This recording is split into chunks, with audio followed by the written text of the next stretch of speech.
پیارے آقا مدینے والے مصطفیٰ صلی اللہ علیہ وسلم نے فرمایا، اللہ پاک کی خاطر آپس میں محبت رکھنے والے جب آپس میں ملیں، ہاتھ ملائیں اور نبی پاک صلی اللہ تعالی علیہ وسلم پر درود بھیجیں تو ان کے جدا ہونے سے پہلے دونوں کے اگلے پچھلے گناہ بخش دیے جاتے ہیں۔ جب بھی ہاتھ ملایا کریں آپس میں دو مسلمان تو ہاتھ سلام بھی کریں اور پھر نبی پاک علیہ الصلوۃ والسلام پر درود بھیجا کریں۔ تو یہ عادت اپنا لیجئے۔ میٹھے میٹھے اسلامی بھائیوں، آج کے بیان کا موضوع کیا ہے؟ آج ایک بہت ہی عظیم ہستی کا ذکر خیر بھی کرنا ہے اور ایک بڑے ہی اہم موضوع پر اسی ضمن میں بات بھی کرنی ہے۔ 2 ذوالقعدہ کو دنیائے علم کی ایک عظیم ہستی جن کو صدر الشریعہ بدر الطریقہ حضرت علامہ مفتی محمد امجد علی اعظمی رحمۃ اللہ تعالی کہا جاتا ہے، ان کا عرس منایا جاتا ہے۔ لہٰذا صدر الشریعہ کا فیضان حاصل کرنے کے لیے ابتدا میں ہم صدر الشریعہ کی کچھ باتیں سنیں گے، ان کے اوصاف سنیں گے اور پھر اس کے بعد انشاءاللہ اپنے موضوع کی طرف آ جائیں گے۔ اللہ کریم صدر الشریعہ کے مزار پر، ان کی قبر پر کروڑوں رحمتوں کی بارش نازل فرمائے اور ان کے فیوز و برکات سے ہمیں مالا مال فرمائے۔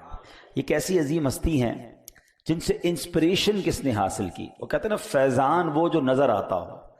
آج ساری دعوت اسلامی کے جو بانی ہیں، پوری دنیا دعوت اسلامی میں جو اتنا بڑا کام ہو رہا ہے، اس کو سٹارٹ کرنے والے، اس کا بیڑا اٹھانے والے، اس کے لیے کوششیں کرنے والے حضرت شیخ طریقت امیر اہل سنت حضرت علامہ مولانا محمد الیاس اتار قادری۔ آپ اپنے بچپن کا ایک واقعہ سناتے ہیں، فرماتے ہیں میرا بچپن یہ لڑکپن کا واقعہ ہے۔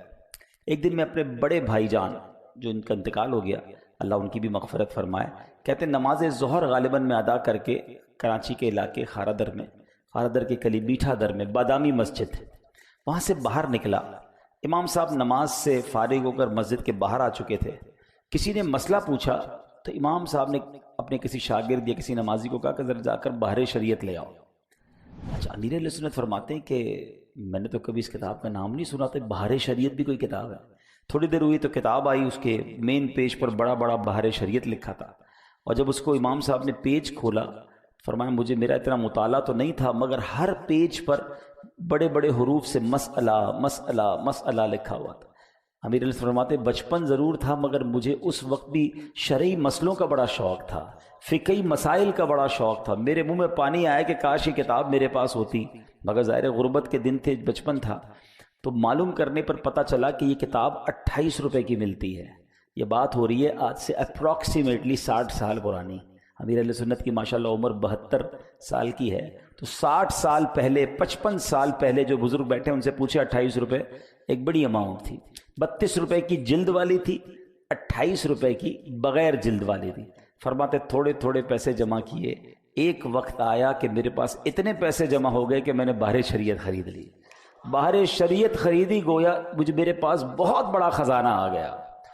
اور امیر اہل سنت فرماتے ہیں کہ یہ وہ دور ہے کہ مفتی امجد علی اعظمی صاحب کا جو فیضان مجھے ملا، بہر شریعت کا فیضان ملا، کہ آپ فرماتے ہیں آج بھی علماء کی ضرورت ہے اور ان کے مبارک مسائل سورج کی کرنوں کی طرح جگمگا رہے ہیں۔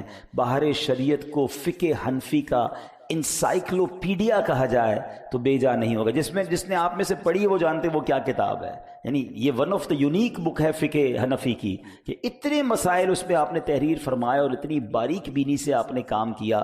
تو امیر اہل سنت دامت برکاتہ العالیہ اتنی گہرائی سے مسائل کو آج بھی بیان کرتے ہیں، اور آپ فرماتے ہیں یہ بہر شریعت کا فیضان ہے۔ ایسا لگتا ہے امیر اہل سنت کو بہر شریعت کے بہت سارے مسائل حفظ ہیں۔ تو ہم کہہ سکتے ہیں کہ آج دنیا میں اتنا بڑا دین کا کام جس شخصیت نے کیا، ان کو بھی فیضان نصیب ہوا صدر الشریعہ بدر الطریقہ کا۔ اور یہ حضرت مفتی امجد علی اعظمی صاحب کے لیے کتنی بڑی صدقہ جاریہ والی بات ہو گئی کہ ایک نوجوان ہے جو آپ کی کتاب دیکھتا ہے، آپ کی کتاب پڑھنے کا جذبہ پیدا ہوتا ہے، پیسے جمع کر کے خریدتا ہے اور پھر وہ مسائل ایسے یاد کر لیتا ہے کہ پھر لاکھوں کو مسائل سکھاتا ہے، کروڑوں لوگ اس سے فیضیاب ہوتے ہیں۔ تو آپ سوچیں مفتی امجد علی اعظمی صاحب کا کیا مرتبہ ہوگا۔ یہاں ایک اور چھوٹی سی بات، آج کے نوجوان پیسے جمع کرتے ہیں موبائل خریدنے کے لیے، پیسے جمع ہو رہے ہوتے ہیں موٹر سائیکل خریدنے کے لیے، کوئی گیم خریدنے کے لیے ہیں۔ ہمارے ٹارگٹس کچھ اور ہیں۔ اللہ والوں کے ٹارگٹس کیا ہوتے تھے؟ علم مل جائے، دین سیکھ لیں۔ اچھا، آج بھی امیر اہل سنت کا تو ہم نے واقعہ سن لیا، لیکن اگر آپ واقعی کسی صحیح عالم دین سے مل لینا اور ان سے پوچھے کہ آپ کی خواہش کیا ہے، تو وہ تمنا کر کے بیٹھے ہوں گے یا تھوڑے پیسے جمع ہو جائیں تو وہ والی کتاب خریدنی ہے، وہ سیٹ خریدنا ہے، وہ تفسیر کی کتاب خرید، یعنی ان کے لیے خزانہ یہی ہے۔ علم کے جو شوقین ہوتے ہیں نا، ان کے لیے خزانہ یہی ہوتا ہے، اور اتنا خوش ہوتے ہیں وہ خرید کے۔ میں تو بہت قریب سے دیکھا ہے کہ وہ کسی کتاب کو خرید کر اتنا خوش ہوں گے کہ بس الحمدللہ یہ کتاب مل گئی۔ کسی اور ملک میں ہوگی تو ادھر پیسے بھجوائیں گے کہ یار کوئی آ رہا ہو تو میرے لیے کتاب لیتے آنا۔ یعنی یہ ہے علم کے جو غواص ہوتے ہیں نا، جو غوطہ لگانے والے ہوتے ہیں، پھر جا کے انہیں موتی ملا کرتے ہیں۔ اللہ مجھے آپ کو بھی علم دین کا شوق نصیب فرمائے۔ یہ جو بحر شریعت ہے نا، یہ 100 سال تقریباً پرانی کتاب ہے، تو اس کی اردو بہت ڈیفیکلٹ تھی، ہر آدمی پڑھ نہیں سکتا تھا۔ تو الحمدللہ امیر اہل سنت نے بچپن میں جس وقت خریدی تھی، کون سوچ سکتا تھا کہ یہ وہ بندہ، یہ وہ بچہ کتاب خرید رہا ہے کہ اس کے بعد ایک ایسا ادارہ بن جائے گا کہ جو ہزاروں کتابیں لکھے گا، اور بحر شریعت جو ہے دنیا اسلام میں اگر آسان زبان میں تخریج کے ساتھ بہترین بائنڈنگ میں اگر کسی تنظیم نے شائع کی ہے تو وہ بھی دعوت اسلامی ہے۔ اب آپ بحر شریعت پڑھیں تو بہت آسان لگتی ہے۔ اچھا اور آسان کر دیا، شاید 3-4 ہزار روپے کا سیٹ بنتا ہے آج کے دنوں میں، کوئی کہے یار اتنا بڑا سیٹ خریدیں گے، بحر شریعت کی اپلیکیشن بنا دی، موبائل اپلیکیشن میں آپ بحر شریعت ڈاؤن لوڈ کر لیں۔ اب جو مسئلہ معلوم کرنا ہے آپ اس میں لکھیں نماز، تو نماز کے جتنے مسائل ہیں وہ اس اپلیکیشن کے ذریعے بحر شریعت سے وہ اپلیکیشن آپ کو نکال کے دے دے گی۔ یعنی میں ایک اور بات کہوں، پہلے کے زمانے میں نا جتنا پیچھے جائیں شوق زیادہ تھا مگر علم سیکھنا مشکل تھا۔ آپ نے وہ روایتیں سنی ہوگی نا کہ صحابہ کرام، اولیاء کرام مہینوں کا سفر کرتے تھے ایک حدیث سننے کے لیے۔ پتہ چلتا تھا کہ فلاں ملک میں ایک راوی ہیں جن کے پاس ایک حدیث ہے، وہ روایت کرتے ہیں حدیث کو، سفر کر کے جاتے تھے اور وہ ایک حدیث سنتے تھے، پھر سفر کر کے واپس آتے تھے۔ پھر اگلا دور آیا جو 100 150 200 سال پرانے، سے کتابیں لکھی گئیں، مگر موبائل اپلیکیشن یہ سب تو نہیں تھا۔ اب دین سیکھنا جتنا آسان ہے، پچھلے 1400 سالوں میں دین سیکھنا اتنا آسان نہیں تھا، مگر شوق چلا گیا، ذوق چلا گیا۔ یعنی اب تو اتنا آسان ہو گیا ہے، نہ کتابیں خریدنے جانا ہے، نہ کتابوں کے لیے کوئی لائبریری بنانی ہے، اب تو ڈاؤن لوڈ کر لیں بھائی اور پڑھتے جائیں۔ اب تو آڈیو بکس آ گئی ہیں، آن لائن کورسز آ گئے ہیں، درس نظامی بھی بندہ آن لائن کر سکتا ہے، مگر بات وہی ہے کہ وہ ذوق اور وہ شوق نہ رہا، وہ علم کی قدر نہ رہی۔ ہم جس شخصیت کی بات کر رہے ہیں وہ علم کے سمندر تھے، صدر الشریعہ بدر الطریقہ کی تو کیا بات ہے، اور ان کی قدر وہی جانتا ہے جس نے بحر شریعت پڑھی ہو۔ اللہ کریم ہم سب کو ان کے صدقے علم نافع نصیب فرمائے۔ آپ کا کچھ تعارف سن لیتے ہیں۔ محسن اہل سنت، خلیفہ اعلیٰ حضرت، مصنف بحر شریعت، حضرت علامہ مفتی امجد علی اعظمی رضوی، سنی، حنفی، قادری، برکاتی رحمت اللہ تعالی، 1300 سنہ ہجری میں ہند کے ایک قصبے مدینۃ العلماء گوسی شریف میں پیدا ہوئے۔ آپ نے ابتدائی تعلیم اپنے دادا مولانا خدا بخش سے گھر پر ہی حاصل کی، پھر اپنے قصبے ہی میں مدرسہ ناصر العلوم میں پڑھتے رہے۔ اس کے بعد آپ پیلی بھیت میں حضرت مولانا وسیع احمد صورتی کی خدمت میں حاضر ہوئے، ان سے دورہ حدیث مکمل کیا۔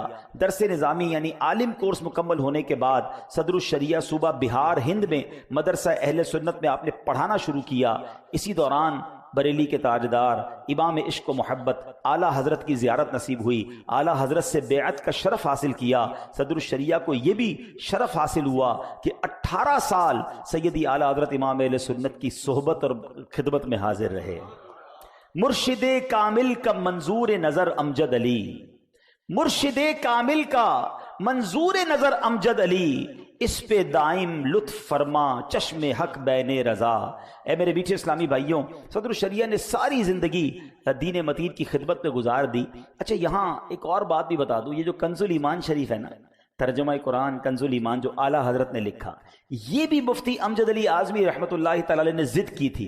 اعلیٰ حضرت سے بار بار عرض کرتے تھے کہ حضور آپ ایک ترجمہ قرآن دے دیں، آپ فرماتے میرے پاس ٹائم ہی نہیں ہے، مصروفیت بہت زیادہ تھی، فتاوے لکھنے ہوتے تھے، لوگ ملنے آتے تھے، کہا حضور بس آپ ترجمہ دے دیں جو آپ کے قلم سے نکلے گا، ایسا ترجمہ دنیا میں اور کوئی نہ ہوگا۔ بہت انہوں نے جس کو کہتے ہیں نا فالو کیا۔ اب سیدی اعلیٰ حضرت نے انہی کے ذمے کام لگا دیا، فرمایا ٹھیک ہے عصر کے بعد تھوڑا وقفہ ہوتا ہے، میرے پاس آ جایا کرو، تم قرآن کی آیت تلاوت کرتے رہنا، میں ترجمہ زبانی بیان کرتا جاؤں گا۔ اچھا یہ کنز الایمان کا جو ترجمہ ہے نا، ترجمہ لکھنے کے لیے علماء بڑی بڑی ڈکشنریاں، بڑی بڑی تفاسیر، بڑی بڑی کتابیں لے کر بیٹھتے ہیں، پھر ایک ایک آیت کا ترجمہ ہوتا ہے۔ اعلیٰ حضرت امام اہل سنت نے جو کنز الایمان عطا فرمایا، جس کی آج پوری دنیا میں دھوم ہے، مفتی امجد علی اعظمی حاضر ہوتے تھے کاغذ قلم لے کر، آیت تلاوت فرماتے، اعلیٰ حضرت فی البدی رائٹ اوے اس کا ترجمہ بتاتے جاتے، وہ لکھتے جاتے۔ اچھا مفتی امجد علی اعظمی کہتے میری ڈیوٹی یہ تھی کہ میں یہ ترجمہ لکھنے کے بعد گھر جاتا اور مختلف تفاسیر نکالتا، علماء کرام کے ترجمے نکالتا، عربی کی کتابیں نکالتا، اور اس کے ساتھ اعلیٰ حضرت کا ترجمہ میچ کرتا۔ کہتا جب ساری تفسیر پڑھتا تو سمجھ آتی تھی کہ ان سب تفسیروں کا نچوڑ اعلیٰ حضرت نے ترجمہ کنز الایمان میں عطا فرما دیا ہے۔ تو یہ بھی احسان ہے مفتی امجد علی اعظمی صاحب کا کہ سیدی اعلیٰ حضرت کو تیار کیا کہ آپ ترجمہ قرآن کنز الایمان عطا فرمائیں۔ بہرحال آپ کا انتقال بھی کیسا شاندار ہوا ہے، مرنا تو سبھی نے ہے، مگر آپ کا سفر حج میں انتقال ہوا۔ آپ اپنے شہر سے بمبئی تشریف لائے، وہاں سے پانی کے جہاز میں لوگ حج پر جاتے تھے، مگر آپ پانی کے جہاز میں سوار ہونے سے پہلے ہی آپ کو نمونیا ہو گیا، اور سفینے میں سوار ہونے سے پہلے ہی ذوالقعدۃ الحرام کی دوسری شب 12:26 پر اس دنیا سے، دنیا فانی سے آپ رخصت ہوئے۔ اور سبحان اللہ یہ کیا فضیلت ان کو حاصل ہوئی کہ حدیث پاک کے مطابق جو شخص حج کے لیے گھر سے نکلے اور راستے میں وفات پا جائے، قیامت تک اس کے لیے حج کرنے والے کا ثواب لکھا جائے گا۔ آئے ہائے ہیں، اللہ ہمیں بھی راہ مدینہ میں موت عطا فرمائے، اللہ کرے مدینے میں گنبد خضرا کے سامنے موت عطا فرمائے، سبحان اللہ۔ تو میٹھے اسلامی بھائیوں، اب صدر الشریعہ بدر الطریقہ کی اور کچھ باتیں بھی سن لیں جس سے مجھے اور آپ کو کچھ سیکھنے کو ملے اور اپنی ذات میں امپلیمنٹیشن کر سکیں۔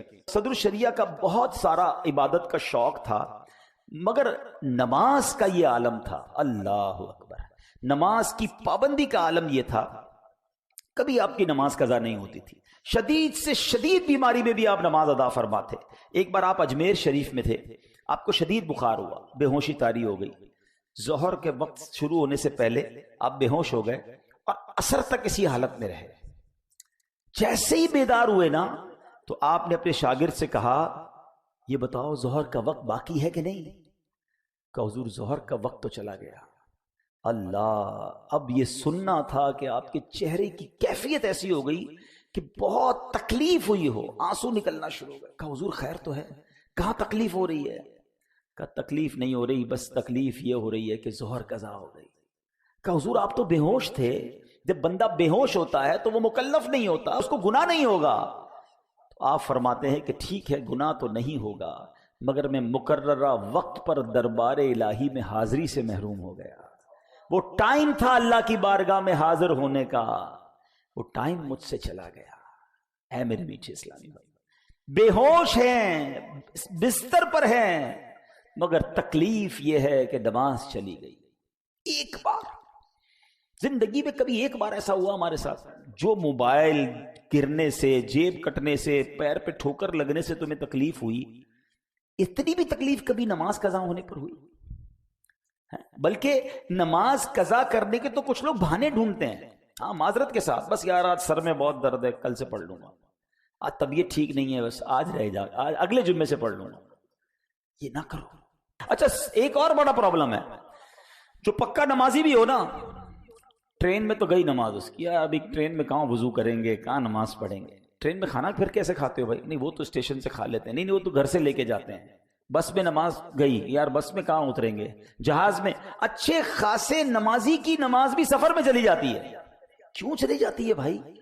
سب سے پہلا فرض نماز ہے۔ یہ بستر پر ہیں، بے ہوش تھے، مگر اٹھتے ہی پہلا سوال کہ نماز کا وقت ہے کہ نہیں۔ اللہ کرے ہماری گٹی میں نماز ہو جائے، ہماری زندگی کا سب سے مین ٹاپک ہی نماز ہو جائے۔ اور یہ فرض بھی تو ایسا ہی ہے نا، سب سے پہلا فرض ہے نماز، اور پھر نماز کے بعد افضل لوگ وہ ہیں جس کو بہت پسند کیا گیا، وہ جماعت ہے، کہ بندہ نماز بھی پڑھے اور جماعت کے ساتھ پڑھے، مسجد میں آ کر پڑھے۔ سبحان اللہ، سیدی صدر الشریعہ کا جماعت کا معمول کیسا تھا؟ بوڑھے ہو گئے تھے مگر پھر بھی مسجد میں پہلے پہنچ جاتے۔ بعض اوقات تو ایسا ہوتا کہ مؤذن صاحب لیٹ ہوتے تو آپ ہی جا کر اذان بھی دے دیا کرتے تھے، اتنا مسجد جانے کا شوق تھا۔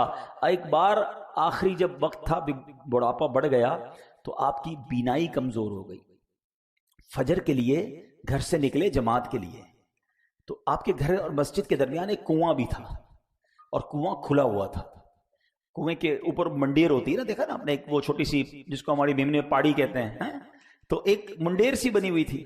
تو آپ اندھیرے میں جا رہے تھے، نگاہیں کمزور تھیں، آپ اس منڈیر پہ چڑھ گئے اور قریب تھا کہ اس کنویں میں گر جاتے. پیچھے سے خاتون نے آواز لگائی کہ مولانا صاحب کنویں میں گر جاؤ گے، آگے مت بڑھو.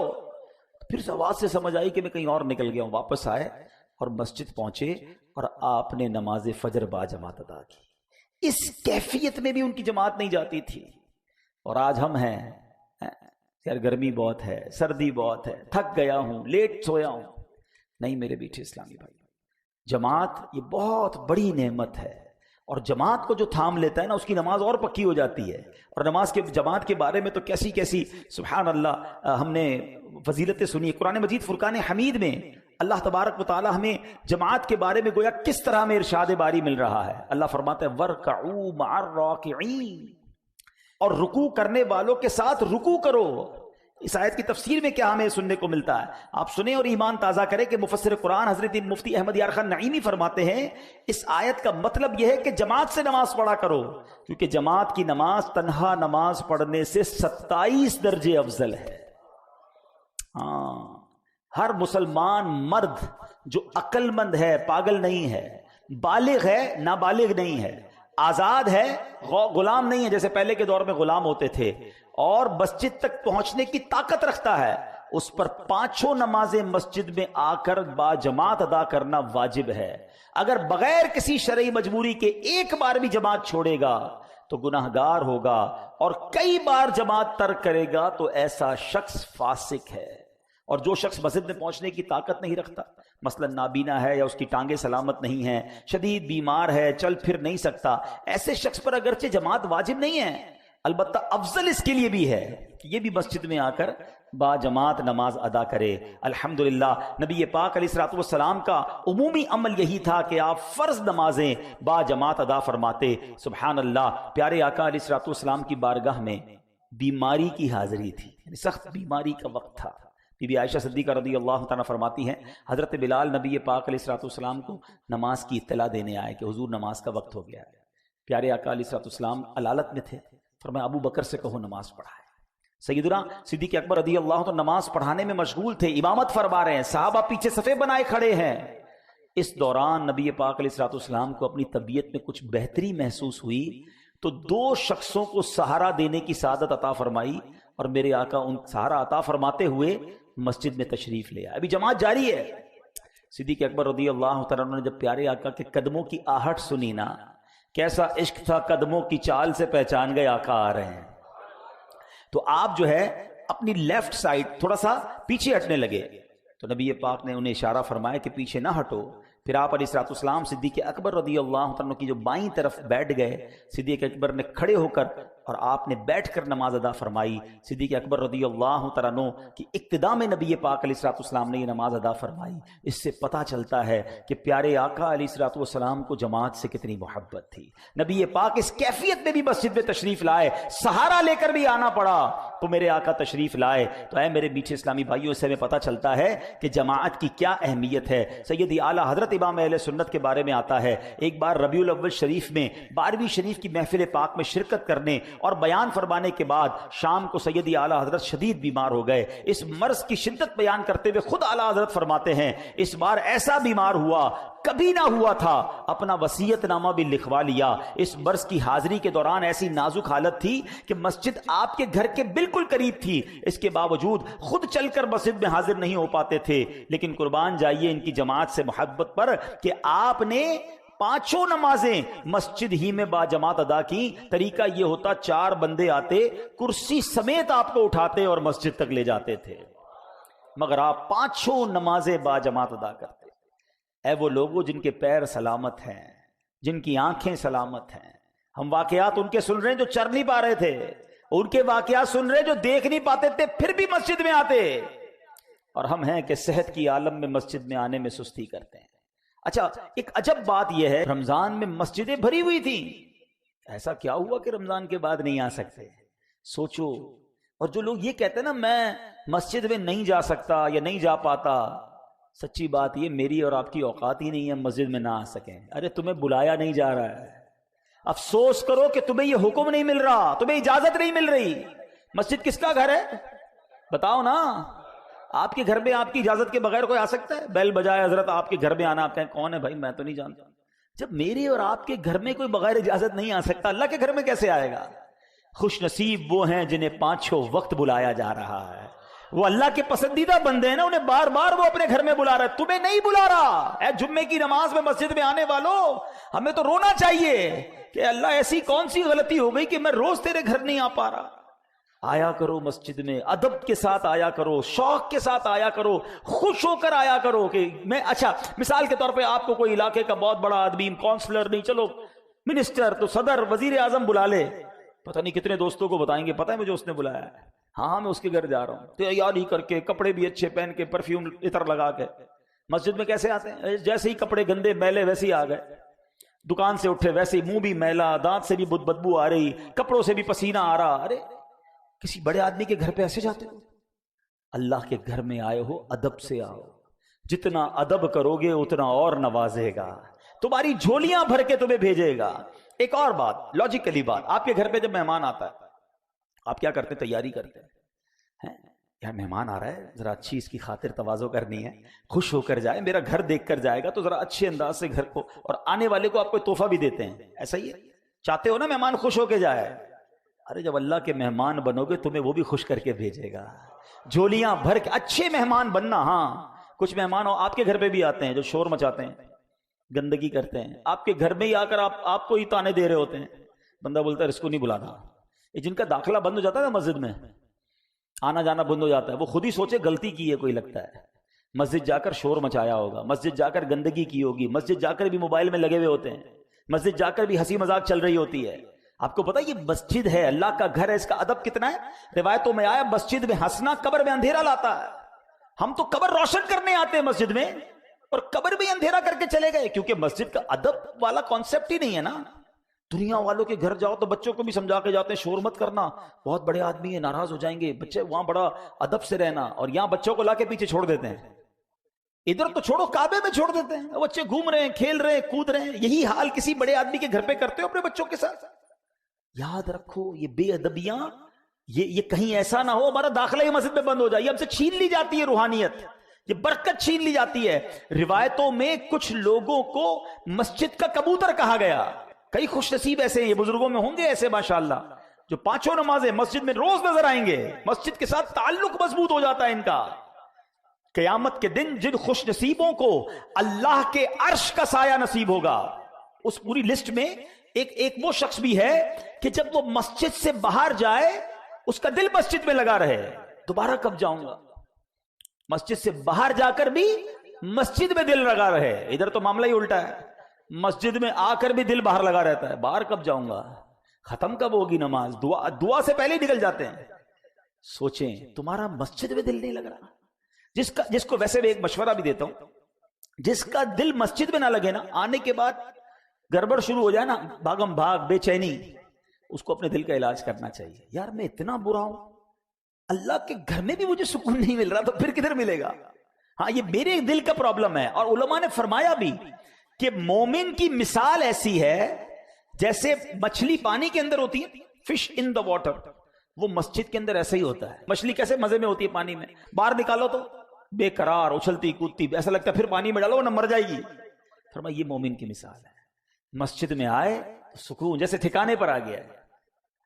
لیکن ادھر معاملہ الٹا ہے, کچھ لوگوں کا حال ایسا ہوتا ہے کہ fish out of the water ہوتی ہے, مسجد میں آ کے ہی بے چینی, بار بار گھڑی دیکھ رہے ہیں, امام صاحب 1 منٹ لیٹ ہو گئے. ہاں ایسے بھی ہوں گے ہمارے یہاں کچھ, امام صاحب کو روک لیتے ہوں گے, حضرت 2 منٹ آج نماز لیٹ ہو گئی, آپ نے آج 1 منٹ دعا لمبی کرا دی. ارے اللہ کے, اچھا یہی 2 منٹ کا شکوہ کرنے والا بار پان کی دکان پہ آدھا گھنٹہ کھڑا ہوگا, ادھر کوئی ٹینشن نہیں. اللہ کے گھر میں 2 منٹ زیادہ کیوں گزر گئے. ارے نماز ختم بھی ہو جائے پھر بھی کیا جلدی ہے جانے کی. کس کے گھر میں بیٹھے ہو؟ رحمان کے گھر میں بیٹھے ہو, رحیم کے گھر میں بیٹھے ہو, کریم کے گھر میں بیٹھے ہو, دینے والے کے گھر میں بیٹھے ہو. مشکل حل کرنے جدھر سے حل ہونا ہے, جتنے تمہیں دکھ ہے نا, بیمار ہو, قرضے میں ہو, ٹینشن میں ہو, روزگار پرابلم, اولاد کا مسئلہ, رشتوں کی رکاوٹ, whatever calamity you have, سب حل اسی کے در سے تو ہونی ہے. اور اس کریم کے در پر آ کر بھاگنے کی پڑی ہے. سچ بتاؤں, کبھی کبھی مسجد کے کونے میں بیٹھ جایا کرو, اللہ سے باتیں کیا کرو. ہاں, اللہ سے باتیں کیا کرو. یہ کمال ہے. یقین بتاؤں آپ کو, دنیا میں بڑے آدمی سے بات کرنے کا موقع نہیں ملتا. ٹائم پہلے لینا پڑتا ہے. اول تو ٹائم ہی نہیں ملتا, مل بھی جائے تو کسی سیکرٹری کے تھرو ٹائم ملتا ہے. وہ پہلے ہی بتا دیتا ہے صاحب بہت بیزی ہیں, 5 منٹ سے زیادہ بات نہیں کر سکتے. ہاں, آپ 5 منٹ بات کریں, پیچھے سے وہ آ جائے گا سر آپ کا ٹائم پورا ہو گیا, دوسرے صاحب آ رہے ہیں. اتنا مشکل ہے دنیا میں بڑے لوگوں سے بات کرنا. مگر میں بتاتا ہوں جس نے کائنات بنائی ہے اس سے بات کرنا کتنا آسان ہے. اس خالق سے, اس مالک سے, بڑے بڑے شہنشاہوں کو شہنشاہی جس نے عطا کی ہے. میرے اور رب کے بیچ میں کوئی سیکرٹری نہیں ہے. ہاتھ اٹھاؤ اور ڈائریکٹ بات کرنا شروع کر. جتنی دیر کرنی ہے کرو نا بات. اور وہ خود فرماتا ہے ادعونی استجب لکم, مانگو میں تمہیں عطا کروں گا. وہ دینے کے لیے تیار ہے. ہم پکارتے, ہمیں جلدی اتنی ہے, ہمیں اس کے گھر میں چین ہی نہیں آ رہا. ارے 2 رکعت نفل پڑھ لی, کبھی تسبیح پڑھ لی, سب چلے گئے تو کونے میں اللہ سے باتیں شروع کر دی.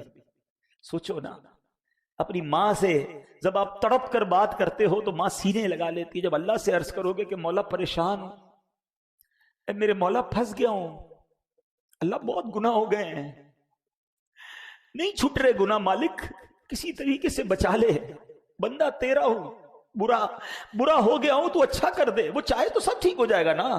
یا اللہ نمازوں میں دل نہیں لگ رہا, اے اللہ سجدوں کی لذت نہیں مل رہی, اللہ تلاوت کرتا ہوں تو دل چاہتا ہے بند کر دوں قرآن, میں اور پڑھنا چاہتا ہوں.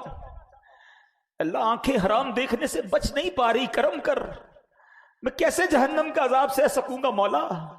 اے اللہ حرام روزی سے بچا لے, میری روزی میں برکت بولو نا جو دل میں, اللہ سے کون روک رہا ہے تمہیں. اور جس زبان میں بات کرنی ہے کرو. ارے وہ تو دلوں کے حال جانتا ہے, وہ تمہاری کیفیات کو دیکھ رہا ہے. اس کے گھر میں آئے ہو تو مانگو نا اس سے. ارے تمہارے گھر آ کر کوئی رونا شروع کر دے, خالی ہاتھ لوٹاؤ گے کیا اسے؟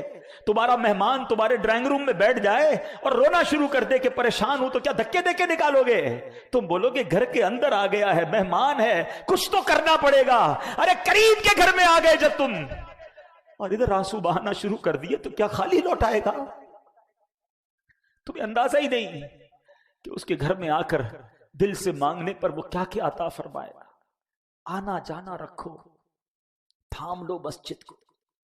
علماء کہتے ہیں اگر کسی کے ایمان کو چیک کرنا ہے نا, اس کے ایمان کی اسٹرینتھ کو چیک کرنا ہے, تو یہ چیک کرو کہ وہ مسجد میں کتنا آتا جاتا ہے.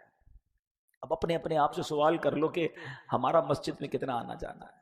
اور پھر عشاء کی جماعت اور فجر کی جماعت, اللہ عشاء جس نے با جماعت پڑھی آدھی رات عبادت کا ثواب, فجر با جماعت پڑھی مزید آدھی رات. علماء کہتے ہیں عشاء فجر جماعت سے پڑھنے والا, فجر جماعت سے پڑھنے والا ایسے ہے جیسے اس نے پوری رات عبادت میں گزاری ہے. خوش نصیب ہیں وہ لوگ, واقعی خوش نصیب ہیں جن کی جماعت نہیں جاتی. جماعت کو تھام لو. اب کاروباری لوگ بیٹھے, تھوڑا کاروباری انداز سے سمجھا دیتا ہوں. کوئی مال آپ کا بکتا ہے 10 روپے کا, ٹھیک ہے, اور یہی مال آپ حیدرآباد جا کر بیچے تو 270 روپے کا بکے گا. 27 ٹائم ملٹیپلائی ہو جائے, 1000 روپے کی آئٹم 27,000 کی بکے گی. حیدرآباد چھوڑو, دبئی بکے گی تو وہاں چلے جاؤ گے. 27 ٹائم, ڈبل کے لیے لوگ دنیا میں کسی ملک چلے جاتے ہیں, تو 27 ٹائم ثواب ہے.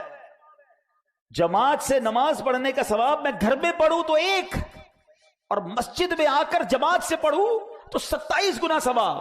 علماء نے جو جماعت کی برکت بتائی نا, ایک بزرگ کے بارے میں آتا ہے کہ آپ سے کسی وجہ سے ایک جماعت چلی گئی, بہت افسردہ ہوئے. فرماتے ثواب حاصل کرنے کے لیے 25 بار اسی نماز کو پڑھ لیا, کہ 25, ایک روایت کے مطابق 25 ٹائم ثواب ہے, ایک روایت کے مطابق 27 ٹائم ثواب ہے. کہتے میں نے 25 بار اس نماز کو پڑھا. تو ایک دوسرے بزرگ نے جواب دیا کہ نماز تو 25 بار پڑھ لی, فرشتوں کی آمین کہاں سے لاؤ گے؟ ہاں, جب امام ولضالین کہتا ہے نا, اور آپ کہتے ہیں آمین, فرشتے بھی اس وقت آمین کہتے ہیں. اور روایتوں کا مضمون ہے جب فرشتوں کی آمین اور کسی بندے کی آمین مل جائے, اللہ اس کے گناہ معاف کر دیتا. یہ جماعت کمال چیز ہے. ہاں, وہ جو آپ نے دیکھا معجون ہوتا ہے, کبھی حکیم جو ہے بہت ساری جڑی بوٹیوں کا ایک معجون بنا کر, ایک مرکب بنا کر آپ کو دوائی کے طور پہ دیتا ہے. یہ جو ٹیبلٹس ہوتی ہیں یہ کیا ہوتا ہے؟ ٹیبلٹس کے اندر بھی کئی چیزیں ہوتی ہیں، کئی قسم کے کیمیکل، سب کیمیکل جب ملتے ہیں تو آپ کو فائدہ دیتا ہے. الگ الگ کوئی بیڑی بوٹی کھا لے تو وہ فائدہ نہیں ہوگا. علماء کہتی ہیں جب جماعت ہوتی ہے نا، اس میں کوئی نیک بھی کاندھے سے کاندھا لگا کے کھڑا ہوتا ہے، کوئی اللہ کا نیک بندہ ہوتا ہے، کوئی اخلاص والا ہوتا ہے، کوئی سخی کھڑا ہوتا ہے، کوئی مجبور کھڑا، کوئی بے چین کھڑا ہوتا ہے، کیونکہ سب کی کیفیات الگ ہے نا. کوئی غریب کھڑا ہوتا ہے، کوئی امیر کھڑا ہوتا ہے، کوئی عالم ہوتا ہے، کوئی حافظ ہوتا ہے، پتہ نہیں، اور سب مل کے جب دعا ہو رہی ہوتی ہے تو آمین کہہ رہے ہوتے ہیں. ارے سوچو کتنی آمین میں تمہاری آمین شامل ہو رہی ہے. میری تو قبول نہ ہوئی لیکن میرے ساتھ جو جماعت میں شریک تھا اس کے صدقے ہم سب کی قبول ہو جاتی ہوگی. سمجھو یہ معجون ہے، یہ ایک مرکب ہے، یہ خوبصورت فارمولہ ہے جماعت کا. دنیا کے کسی مذہب میں یہ مظہر نہیں ملتا آپ کو. اچھا لوگ کہتے ہیں یار ڈسپلن ہونا چاہیے. ایک تو ہمارا یہ بڑا پرابلم ہے، ہم دوسروں کے ڈسپلن دیکھ کر، ٹائم ٹیبل دیکھ کر کہتے ہیں یار ہمارے مسلمان تو کچھ ڈسپلن والے ہیں ہی نہیں. یورپ جاؤ تو اتنا ڈسپلن، ایوری تھنگ ٹائم پہ، ٹرینیں بھی ٹائم پہ، جہاز بھی ٹائم پہ، ان کی مثالیں ہی دے رہے ہوتے ہیں. مسئلہ یہ تم نے اسلام پڑھا ہی نہیں ہے. جو ریلیجن، جو مذہب ہمیں ٹائم ٹیبل کا، ڈسپلن کا، ٹائم مینجمنٹ کا درس دیتا ہے وہ اسلام کے علاوہ کوئی نہیں ہے. میں الحمدللہ ساری دنیا گھوما ہوں، میں نے دنیا بھر کی ایئر لائنز اور ٹرینوں میں سفر کیے ہیں، ٹھیک ہے نا، ہم نام لیں اس ملک کا، لیکن سمجھانے کے لیے کہہ رہا ہوں.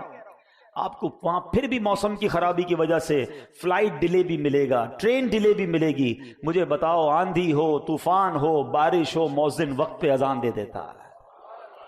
دنیا کی لاکھوں مسجدیں آن ٹائم اذان دی جاتی ہے، آن ٹائم جماعت کھڑی ہوتی ہے. ارے 1 2 4 ٹرینیں اور پلین ٹائم پہ چلا لینے سے کچھ نہیں ہوتا. ہر دنیا میں رنگ و نسل کے امام اور مؤذن ہوتے ہیں، مگر لاکھوں مسجدوں میں آن ٹائم اذان ہونا، آن ٹائم جماعت ہونا. ارے 1 منٹ پہلے مغرب میں ہم افطار نہیں کرتے، 1 منٹ پہلے سحری بند کر لیتے ہیں، 1 منٹ بعد کھانا نہیں کھاتے. اتنی ٹائم مینجمنٹ دنیا میں اور کون سے مذہب میں ہے؟ ارے اسلام تو صبح و شام ہمیں ٹائم مینجمنٹ سکھا رہا ہے. وقت ختم ہو گیا تو نماز قضا ہو جائے گی، وقت شروع نہیں ہوا تو نماز تم نہیں پڑھ سکتے. ہمیں کتنا ٹائم کا پابند کیا گیا ہے. یہ الگ بات ہے اگر ہم اپنی لائف میں امپلیمنٹیشن نہ کریں، ورنہ ٹائم مینجمنٹ جتنی خوبصورت انداز میں اسلام عطا کرتا ہے دنیا میں اور کوئی مذہب عطا نہیں کرتا. اتنا لوگوں کے دیکھ کر ڈی مورلائز نہ ہو جایا کرو. میں آپ کو بتاتا ہوں ٹائم مینجمنٹ اور مینجمنٹ کے ساتھ، ڈسپلن کے ساتھ ٹریول کیسے ہوتا ہے. دنیا میں کئی آپ نے بڑے بڑے جو جس کو کہیں جلسے ہوتے ہیں،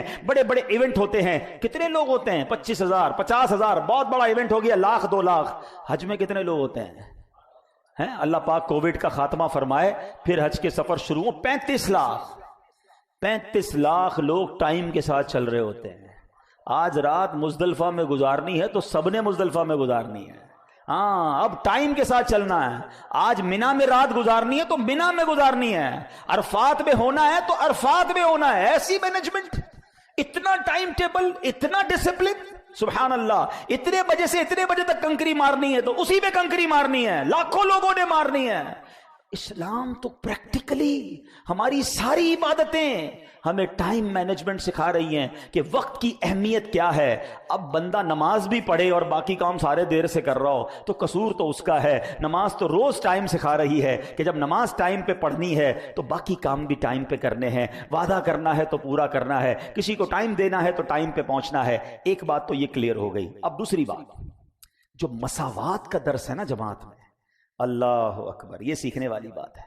جو لوگ تھوڑا سا کمپیریٹیو ریلیجن پڑھا ہوا ہے، جنہوں نے دیگر مذاہب کے بارے میں معلومات کی ہے، میں مذہبوں کا نام نہیں لیتا، کئی مذہب ایسے ہیں جن میں الگ الگ قوموں کے الگ الگ عبادت کے ٹائمنگز ہیں، یا ان کے چرچز ہی الگ بنے ہوئے ہیں. فلاں کمیونٹی کا چرچ الگ، فلاں اس کا عبادت گاہ الگ، اس قوم کی عبادت گاہ الگ. یعنی وہ ایک ہی مذہب والے لوگ ہیں مگر ایک ساتھ عبادت نہیں کر سکتے کیونکہ قوم الگ ہے، سٹائل الگ ہے، ان کی کاسٹ الگ ہے. میں کئی چیزیں نہیں بول پا رہا لیکن آپ اشارہ سمجھ رہے ہوں گے. جن کو دنیا پر کچھ توجہ ہے، نظر ہے، مگر جماعت کے اندر ایک ہی صف میں کھڑے ہو گئے محمود و ایاز. اربوں پتی بھی کھڑا ہے, اسی کا ڈرائیور بھی کھڑا ہے, بلکہ بعض اوقات تو ایسا بھی ہوتا ہے کہ سیٹھ مقتدی ہوتا ہے اور جاب کرنے والا امامت کر رہا ہوتا ہے. وہ سیٹھ کہتا ہے پیچھے اس امام کے, ارے ایسا منظر دنیا میں کدھر ملتا ہے کہ علماء ہو, حفاظ ہو, بچے ہو, بوڑھے ہو, کسی بھی جناب رنگ و نسل سے ہو, افریقن ہو یا عربی ہو, گورا ہو یا کالا ہو, اللہ کا بندہ ہے, مسلمان ہے, وہ ایک صف میں کھڑے ہو کے نماز پڑھ رہا ہے. پوری دنیا میں یہ منظر آپ کو کسی اور ریلیجن میں نہیں ملتا جو مسلمانوں کے اندر مساوات کا درس ملتا ہے, یگانگت کا درس ملتا ہے. یہ سرکار کے امتی ہونے کا احسان ہے ہم پر. تو اے میرے میٹھے اسلامی بھائیوں, ذرا سوچو, آج میں یہ کہہ رہا ہوں تو آپ کو جماعت والوں پر پیار آ رہا ہے کہ جو جماعت پڑھتے ہیں کتنے اچھے لوگ ہوتے ہیں, سب ایک ہی صف میں کھڑے ہو جاتے ہیں. جب مجھے اور آپ کو یہ سن کر اچھا لگ رہا ہے, میرے رب کی رحمت کیسی برستی ہوگی. سب کھڑے ہیں لائن سے, ہیں کسی بھی رنگ سے ہیں, کسی بھی نسل سے ہیں, مالدار ہے, غریب ہے, سیٹھ ہے, نوکر ہے, مزدور ہے, عالم ہے, سب کاندھے سے کاندھا ملا کر کھڑے ہیں. جب یہ منظر میرے رب کی رحمت ملاحظہ کرتی ہوگی, کیسی رحمتیں برستی ہوں گی. تو اے میرے میٹھے اسلامی بھائی, جماعت اپنی زندگی میں نماز کی جماعت کو مضبوطی سے تھامیے. اور نماز قضا ہونے کا تو تصور بھی نہیں ہونا چاہیے, یعنی یہ تو ہماری ڈکشنری میں نہیں ہونا چاہیے کہ نماز بھی قضا ہو سکتی ہے. یہ پاسبل ہی نہیں ہے. آپ اگر چاہیں گے نا نماز پڑھنا, راستے خود نکلیں گے. آپ ٹرین میں بھی پڑھ لو گے, آپ جہاز میں بھی پڑھ لو گے, آپ بس اگر چاہتے ہیں. کھانا بھی تو کھا ہی لیتے ہیں نا. میں آپ کو ایک دو ایگزامپلز دیتا ہوں, پھر بات کو کنکلوژن کی طرف لاتے ہیں. زندگی میں بہت ساری چیزیں ایسی تھی جو پہلے زندگی میں نہیں تھی. مثال کے طور پہ کسی کو اللہ نہ کرے کوئی بیماری ہو جائے تو دوائی ڈاکٹر کہتا ہے بھائی 3 ٹائم کھانی پڑے گی, شوگر ہو گئی, یہ کولیسٹرول ہو گیا, یہ فلاں دوائی نہیں کھاؤ گے تو طبیعت اور خراب ہو جائے. دوائی پہلے لائف میں نہیں تھی, لیکن اب کیا کیا, جب دوائی آ گئی تو ہم نے اس کا اپنے زندگی میں سیٹ کیا. ناشتے کے بعد کھانی ہے تو گھر والوں کو بھی بتا دیا, دوپہر کو کھانی ہے تو آفس پہ ایک ٹیبلٹ کی ڈبی رکھ دی, اپنے اسٹاف کو بھی بتا دیا بھائی ٹائم پہ یاد دلا دینا, جیب میں بھی رکھنا شروع کر دیا یار بھول نہ جاؤں. یعنی جو چیز لائف میں امپورٹنٹ ہوتی ہے ہم اس کو اپنی لائف کا حصہ بنا لیتے ہیں. جس کی زندگی میں نماز امپورٹنٹ ہے نا, میں آپ کو صحیح بتا رہا ہوں, یہاں بہت سارے ایسے لوگ ہوں گے کہ جن کی زندگی میں نماز اتنی اہم ہے کہ نماز نہ پڑھے تو چین نہیں آتا. ایسا ہوتا ہے نا, یار نماز نہیں پڑھی ہے, ان کو تھوڑی تھوڑی دیر بعد خود ہی ریکال آ رہی ہوتی ہے, یار ابھی تک عشاء نہیں پڑھی. وہ بے چین رہیں گے, ان کو خود ہی ان کی باڈی نماز پڑھوائے گی, کیونکہ ان کو ویسے ہی چین نہیں آ رہا جیسے کھانا کھائے بغیر آپ کو چین نہیں آتا. تو ایسی اپنی زندگی کا حصہ جس دن آپ نے نماز نے بنا لیا نا, تو الارام خود ہی بجے گا اندر, خود ہی آپ تیار ہو جائیں گے. پھر ایک اور بڑا مسئلہ ہے فجر کا. لوگ کہتے ہیں یار 4 نمازیں تو پڑھ لیتے ہیں, فجر نہیں ہو پاتی. کیوں بھائی؟ کہتے ہیں آنکھ نہیں کھلتی. بڑا عجیب بات ہے, تمہاری فجر میں آنکھ نہیں کھلتی. کبھی ایسا ہوا کہ صبح 7 بجے کی فلائٹ اس لیے مس ہو گئی ہو کہ آنکھ نہ کھلی ہو؟ 7 بجے کی فلائٹ تھی تو رات تو سویا ہی نہیں تھا میں حضرت, خوشی کے مارے 4 بجے ایئرپورٹ پہنچ گیا تھا. کبھی 8 بجے صبح آفس کی کوئی امپورٹنٹ میٹنگ مس ہو گئی ہو؟ اسکول پہنچ جاتے ہیں ٹائم پہ, کالج پہنچ جاتے ہیں, نماز ہی مس ہوتی ہے, آفس میٹنگ پوری ہو جاتی ہے, فلائٹ ٹرین سب ملتی ہے. اس کا مطلب کیا ہوا کہ جو امپورٹنس فلائٹ کی, ٹرین کی, میٹنگ کی ہے, وہ امپورٹنس آپ کی زندگی میں نماز کی ابھی ہوئی نہیں ہے. ورنہ کچھ بھی ہو جائے نماز کیسے چلی جائے. تو بہرحال میرے میٹھے اسلامی بھائیوں, جب رمضان میں نمازیں پڑھ سکتے ہیں نا تو ابھی بھی نمازیں پڑھ سکتے ہیں. اور نماز کے بغیر زندگی اچھی نہیں ہے. نماز کو پتہ ہے احادیث میں کیا کہا گیا؟ الصلاۃ عماد الدین. یہ مسجد میں پلر ہے نا, عماد کہتے ہیں ستون کو, یہ ستون ہے. نماز دین کا ستون ہے. اللہ نہ کرے کوئی ستون نکال دے, عمارت کا کیا ہوگا؟ گر جائے گی نا. بغیر ستون کی عمارت گر جائے گی, ستون ہی نکال دے. ہماری دین کی عمارت کا ستون نماز کو کہا گیا. اگر وہ ستون نکل گیا تو یہ دین کی عمارت ہی کہیں بیٹھ نہ جائے. ہے میرے میٹھے اسلامی بھائی, آج پکی سچی نیت کر کے جانا ہے. صدر الشریعہ کا جذبہ دیکھو, اولیاء کرام کی باتیں ہوئی ہیں کہ آج کے بعد ہماری کوئی نماز قضا نہیں ہوگی. اچھا صرف نماز نہیں, جماعت بھی قضا نہیں ہوگی انشاءاللہ. ہاں یہ جو برکت ہے نا, نمازیوں کی برکت, یہاں نہ جانے کون کون آتا ہوگا, اللہ کے گھر کی برکت, پھر 27 گنا ثواب. تو بیپاری بنو نا بھائی, تھوڑی سی زندگی رہ گئی, یہ زیادہ نیکیاں کمانی ہیں. اور مسجد میں آ کر بیٹھنے کی بھی عادت ڈالیں. حدیث پاک سن لیتے ہیں. تو حضرت ابو سعید خدری رضی اللہ تعالیٰ عنہ اس کے راوی ہیں کہ اللہ پاک کے آخری رسول مقبول صلی اللہ تعالی علیہ وسلم نے فرمایا جب بندہ با جماعت نماز پڑھے پھر اللہ پاک سے اپنی حاجت یعنی ضرورت کا سوال کرے تو اللہ پاک اس بات سے حیا فرماتا ہے کہ بندہ حاجت پوری ہونے سے پہلے لوٹ جائے۔ اچھا واللہ میں نے یہ حدیث پڑھی نہیں تھی لیکن بات میں نے یہی کہی تھی کہ کیسے اللہ تمہیں خالی لوٹائے گا، ہیں؟ اور دیکھو میرے آقا نے بھی حدیث میں یہ بات، اللہ یہ حیا فرماتا ہے کہ کیسے بغیر حاجت پوری کیے کیسے لوٹائے گا، اس کے گھر میں آؤ گے تمہاری جھولی بھر کے لوٹائے گا۔ تو بس اب تو یہ کمال ہو گیا نا، ساری حاجتیں پوری کروانی ہیں تو با جماعت نماز اور آ کر پھر دعا میں بھی سکون کے ساتھ بیٹھا کریں۔ اللہ کریم ہم سب کو مسجد میں آنا جانا اور با جماعت نماز پڑھنے کی توفیق عطا فرمائے۔ اور الحمدللہ اس کی اتنی فضائل ہیں کہ ایک بہت خوبصورت خلاصہ بیان کر دیتا ہوں، مزید جذبہ بیدار ہو پھر انشاءاللہ بیان کو ختم کرتے ہیں کہ احادیث کے مطابق فرض نماز جماعت سے ادا کرنے میں ایمان والا ہونے کی گواہی ہے۔ سبحان اللہ کہتے رہے۔ اللہ پاک با جماعت نماز پڑھنے والوں کو محبوب رکھتا ہے۔ نماز با جماعت تنہا یعنی اکیلے پڑھنے سے 27 درجے افضل ہے۔ اللہ پاک اور اس کے فرشتے با جماعت نماز پڑھنے والوں پر درود بھیجتے ہیں۔ با جماعت عشاء کی نماز پڑھنا گویا آدھی رات عبادت کرنا ہے۔ فجر کی نماز با جماعت پڑھنا گویا پوری رات عبادت کرنا ہے۔ با جماعت نماز پڑھنے والا پل صراط سے سب سے پہلے بجلی کی مانند گزرے گا۔ با جماعت نماز ادا کرنے والوں کی شان و شوکت دیکھ کر اہل محشر رشک کریں گے، اس کے گناہ بخش دیے جائیں گے۔ جو نماز با جماعت کے لیے مسجد میں آئے اس کو ہر قدم کے بدلے ثواب ملے گا۔ مسجد کی طرف جانے والے کے ہر قدم پر 1 درجہ بلند ہوتا ہے، 1 گناہ مٹا دیا جاتا ہے۔ اللہ کریم اس کے لیے صبح و شام جنت میں مہمانی کا اہتمام فرمائے گا۔ نماز کے لیے اٹھنے والا ہر قدم صدقہ ہے۔ بندہ جب تک نماز کا انتظار کرتا رہے بھلائی پر رہے گا، اللہ پاک کی حفاظت پہ رہے گا، شیطان سے محفوظ رہے گا۔ با جماعت نماز پڑھنے والے کو روز قیامت عرش کا سایہ نصیب ہوگا۔ ہائے ہائے ہائے، اتنے انعام ہو تو پھر جماعت کیسے قضا ہوتی ہے؟ انشاءاللہ با جماعت نماز پڑھیں گے انشاءاللہ۔ اللہ پاک عمل کرنے کی توفیق عطا فرمائے۔ میرے اعمال کی اصلاح کرم سے